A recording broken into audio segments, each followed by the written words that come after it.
রাব্বি আউযু বিকা মিন হামাযাতি শাইতান ওয়া আউযু বিকা রাব্বি আইয়াহদুরুন। আজকের প্রসঙ্গ মসজিদ নির্মাণ প্রসঙ্গে।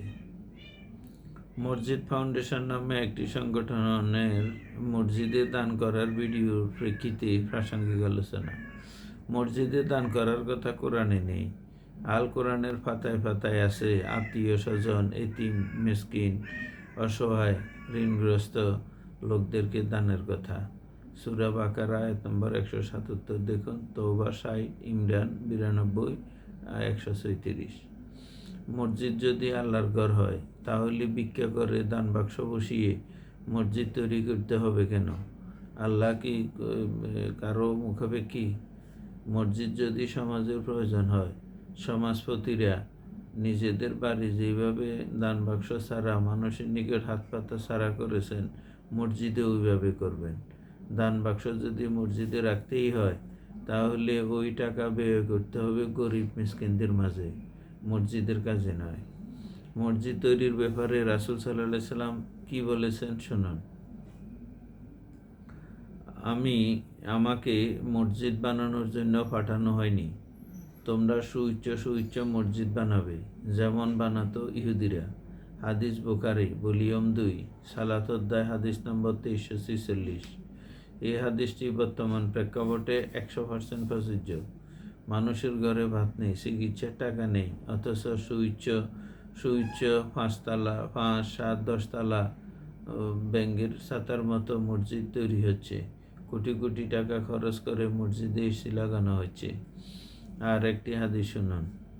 রাসূল সাল্লাল্লাহু আলাইহি সাল্লাম মসজিদে নববীতে সালাত আদায় কালে হঠাৎ বৃষ্টি এসে মসজিদে নববীর ছাদ দিয়ে পানি গড়িয়ে এসে রাসূল সাল্লাল্লাহু আলাইহি সাল্লামের কপাল, দাড়ি ভিজে জামা কাপড় কদমাক্ত হয়ে গিয়েছিল। হাদিস বুখারী। এই হাদিসটি বর্ণনা করার 3 মাস পর আল্লাহর রাসূল ইন্তেকাল করেন। আমরা ইসলামের ইতিহাস পর্যালোচনা করলে দেখতে পাই হযরত খাদিজা রাদিয়াল্লাহু তাআলা ছিলেন আরব সাম্রাজ্যের শ্রেষ্ঠ ধনী। আল্লাহর রাসূল ওসমান রাদিয়াল্লাহুকে গনি উপহার দিয়েছিলেন। আবু বকর রাদিয়াল্লাহু তাআলা আরবের শ্রেষ্ঠ ধনী ছিলেন।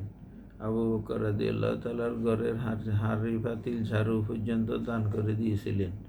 এই সমস্ত দান কোথায় গেল? মসজিদে নববী পাকা করলেন না কেন? এই দান মানবতার সেবায়, গরিব, মিসকিন, এতিম, অসহায়, দাস মুক্তির কাজে ব্যয় করেছেন।